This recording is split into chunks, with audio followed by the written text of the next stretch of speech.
Now to our main discussion. The police on Monday invited Joe Ajaero for questioning on charges connected to criminal conspiracy, terrorism financing, treasonable felony, subversion, and cybercrime. The letter of invitation signed by ACP Adamo Muazu on behalf of the Commission of Police Intelligence mentions that Mr. Ajaero's name was mentioned in ongoing investigations. The letter also warns that a warrant of arrest will be issued if he fails to report today.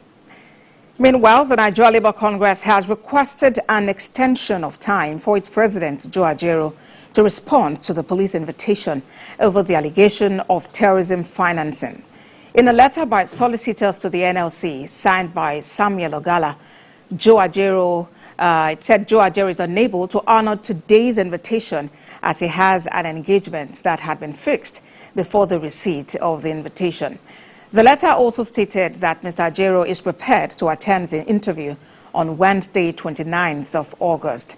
The NLC president is also requesting to know details and nature of the allegations of criminal conspiracy, terrorism financing, treasonable felony, subversion, and cybercrime leveled against him.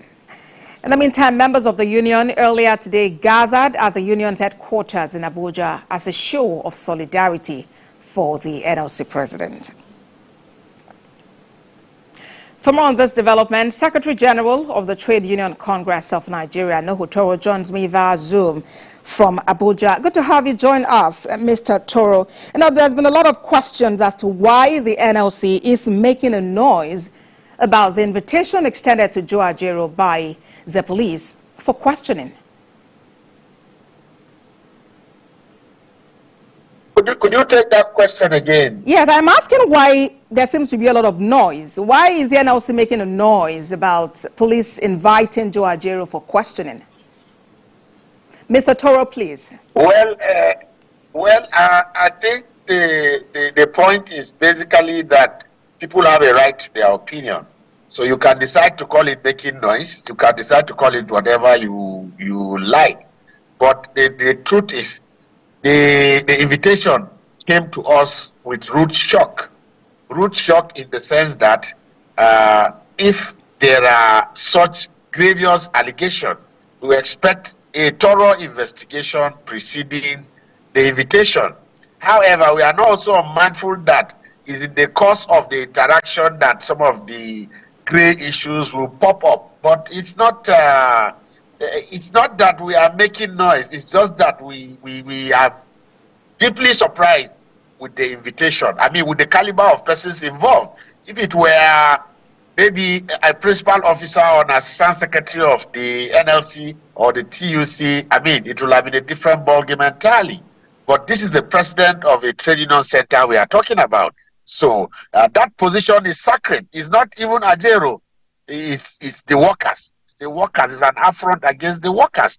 That is why you hear a lot of commentaries here and there. You mentioned earlier that, you know, the police should have conducted thorough investigation. But then you also inferred the fact that it's through his interaction with the police that some of these matters would actually pop up. So Joe Ajaero, I believe, is a Nigerian citizen and, you know, just like any other person, should be able to honor an invitation if invited by the police. So what do you think should be the next steps now? Well, I think you are also getting it all wrong. Nobody is reneging from seeing the police. After all, police are paid with taxpayers' money. And Joe Ajaero, until proven guilty, has not committed any crime. So nobody is refusing to attend to a police invitation. Far from that. What the NLC said, and I believe is in the public domain, is that the date that was fixed by the Nigerian police is not convenient for them. And however, they requested for another day, which is it's a normal procedure. If, for instance, Joe Ajaero is not in Abuja, you don't expect him to come from where he is. Assuming he's out of the country, you don't expect him to come back simply to attend to an invitation from the police. So nobody is running away. He's going to avail himself.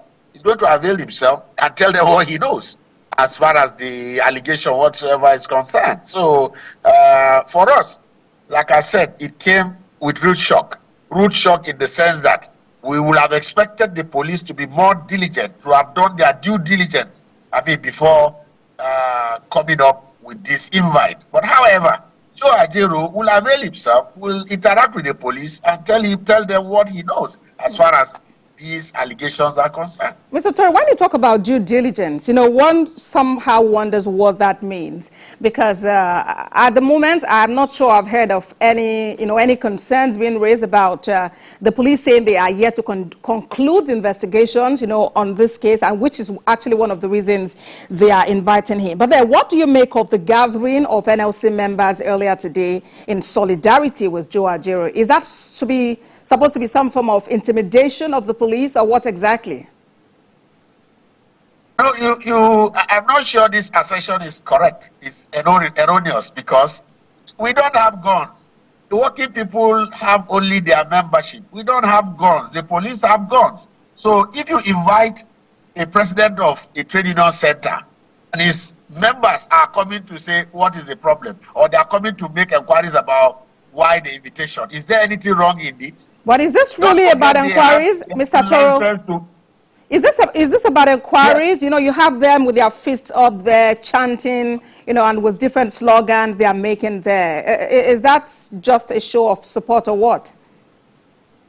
Well, you can call it whatever you deem fit, but for us in the trade union movement, we have a slogan, a common slogan, that an injury to one is an injury to all. So if you are indicting the leadership of the NLC and the members are coming to find out from their leaders what the problem is, what is wrong with that?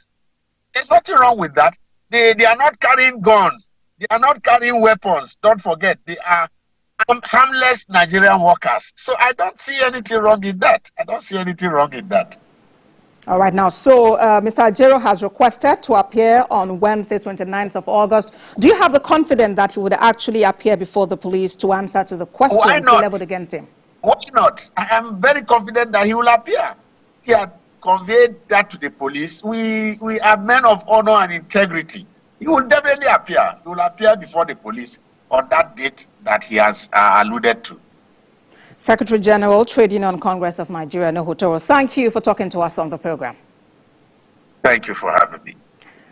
We'll also have joining us to discuss this matter a senior advocate of Nigeria and former Attorney General of Kwara State, Salman Jawondo. But that will be after this break.